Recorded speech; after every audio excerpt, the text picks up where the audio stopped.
So I've got a vision for you if you would hear it. This is something that came to me within the last few days, and I found it very poignant about our existence inside of creation itself. So I am prone to getting inclinations from the universe, visions, things of that nature. I don't necessarily like calling them visions because that always sounds so Hollywood or hokey. But this one really covered emanations. Seeing how everything is all interconnected and interwoven. And for myself, it came in the form of a tree. So a lot of my visions will come in the form of a tree because that's how I understand things. Even with seeing things for other people, like clients, a lot of times I'll sit there and be like, okay, so how I see the future is like a tree root. You have all of these different offshoots, and the one that you feed becomes the taproot. So you do have options and you have a path, but you choose which path it goes. But this one is more along the lines of reincarnation and why there are specific entities that feel so close to us. So in this, like I said, it's a tree. In the roots, that is source. That is going to be, we'll just call it God, if that's what you want to call it. I call it source for myself, but that is where we get everything. And my understanding of God or source is it doesn't necessarily have a body in and of itself. Every time that I have seen it, it is very incorporeal, and it comes more with a feeling and an experience rather than a outright bipedal, 2 arms, 2 legs, I'm going to speak to you now kind of body or kind of existence overall. Now, maybe, just as a thought occurs to me, maybe God is the mycelium. It's the mycelium covering underneath. And each of the trees that I see is a world unto itself. And the connection with the mycelium is how God gets into everything. But I digress. So even in that one, we all have that connection to the trunk. Okay? The trunk is the main focus of the tree. It is what gives it its grandeur. It's so mighty.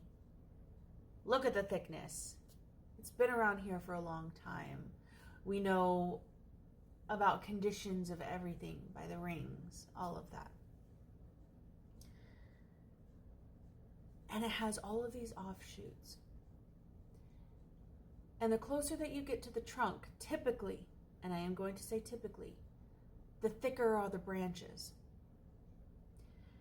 You know when it changes from the trunk to the branches, even though it can be gradual, there is a definitive change.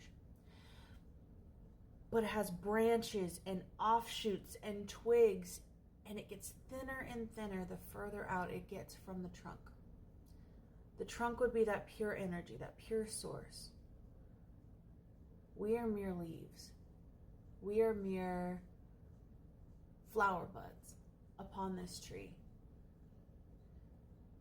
And it's a beautiful thing. That's an absolutely beautiful thing because the tree is almost timeless in consideration to the existence of the leaves. There are many, many, many leaves that are going to fall, that are going to grow, that are going to do many, many great different things. But the tree, the trunk itself, remains.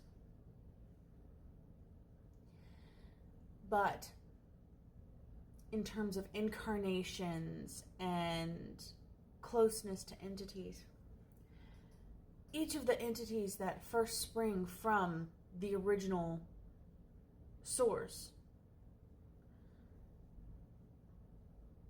the different aspects of that each get their own name, those are the main branches. And then it's going to go down further and further into different emanations, into different gods, demigods, angels, different beings of differing levels of strength. And I found it so beautiful.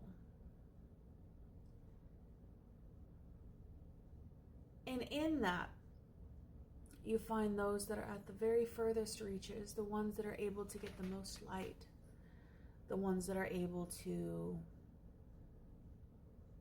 be the most green, receive the most light, maybe get the most riches, maybe live the most illuminated and blessed life. Those ones are the furthest away from source. Those are the ones that are very much here. They are individuating.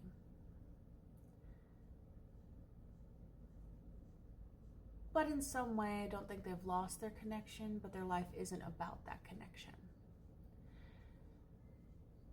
And then there are those tiny little leaves.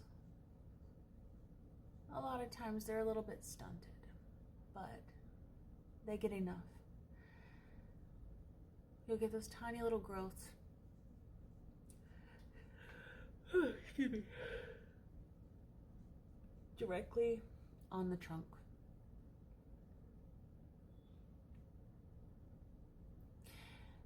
And they may live somewhat in the dark. Not necessarily as in, they are depressed or they are necessarily deprived or anything of that nature, but more of they don't need to be seen. Their life is rich because they are so close to source. They are rich in closeness, even though, unfortunately, they may not be able to see it for themselves. Can't see the forest for the trees, and sometimes you can't see what surrounds you in the dark. So I thought I would share that visual that I had going on because it made so much sense to me and it was very much a blessing, and I thought y'all would enjoy it as well. But y'all have a great day. Enjoy your time. Do something that makes you happy today. Happiness is a pleasure that we can all share in, and I believe we all need it.